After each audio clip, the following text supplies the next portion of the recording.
1951 में लोग केदारनाथ मोक्ष पाने जाते थे। आज लोग कंटेंट बनाने जाते हैं। सन 1951 एक यात्री हरिद्वार से निकलता था, घूमने नहीं, मोक्ष की तलाश में। ना हेलीकॉप्टर, ना वीआईपी दर्शन, ना होटल, सिर्फ आस्था, हिमालय और केदारनाथ तक पैदल यात्रा। यात्रा शुरू होती थी हर की पौड़ी से, जहां गंगा पहली बार मैदानों में उतरती है, फिर ऋषिकेश और उसके बाद हिमालय की चढ़ाई। देवप्रयाग में यात्री देखते थे गोरी भागीरथी और सांवली अलकनंदा का मिलन, मानो दो बहनें गले मिल रही हों। प्राचीन राम मंदिर में दर्शन कर यात्री पौड़ी और श्रीनगर की ओर बढ़ते थे। यात्री चलते चलते चट्टियों तक पहुंचते, जहां कई लोग अधमरे होकर गिर पड़ते थे। ना कोई रेस्टोरेंट, ना आराम। रात को आटा दाल खरीद कर खुद खाना बनाते थे, फिर ठंडी जमीन पर सो जाते।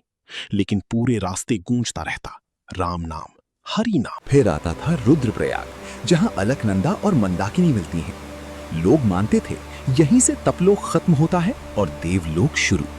गुप्त काशी में प्राचीन विश्वनाथ मंदिर, महीखंडा चट्टी में वो झूला जिसे माता पार्वती का झूला माना जाता था। फिर त्रियुगी नारायण, जहां सतयुग से अखंड ज्योति जल रही है। सोनप्रयाग में शांत सोन गंगा और भीम जैसी गर्जना करती मंदाकिनी। और फिर गौरी कुंड, जहां बर्फीली ठंड के बीच गर्म पानी के कुंड यात्रियों को राहत देते थे। और आखिर में केदारनाथ, शांत, रहस्यमयी, बर्फ से ढका हुआ। ये कोई टूरिस्ट स्पॉट नहीं था, ये तपस्या की भूमि थी। लोग मानते थे इन्हीं पहाड़ों के आगे ही महाप्रस्थान का मार्ग है, जहां पांडव स्वर्ग की ओर गए थे। अब आज का केदारनाथ देखिए, हर दिन हजारों लोग, हेलीकॉप्टरों का शोर है, पहाड़ काटकर बनते होटल, नदियों में बहती प्लास्टिक।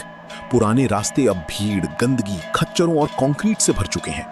हिमालय की शांति अब हॉर्न और मशीनों की आवाज में दब चुकी है। बहुत लोग दर्शन से ज्यादा रील बनाने आते हैं और प्रकृति इसका जवाब दे रही है।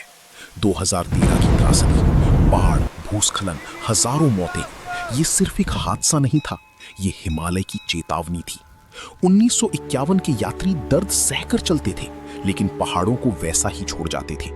आज हम जल्दी पहुंच जाते हैं, लेकिन बहुत कुछ बर्बाद कर देते हैं। शायद असली केदारनाथ यात्रा मंदिर तक पहुंचने में नहीं थी, बल्कि खुद को उसकी योग्य बनाने में थी। अगर हमने अपनी तीर्थ नहीं बचाए, तो हम सिर्फ प्रकृति नहीं खोएंगे, हम उनकी पवित्रता भी खो देंगे। हर हर महादेव।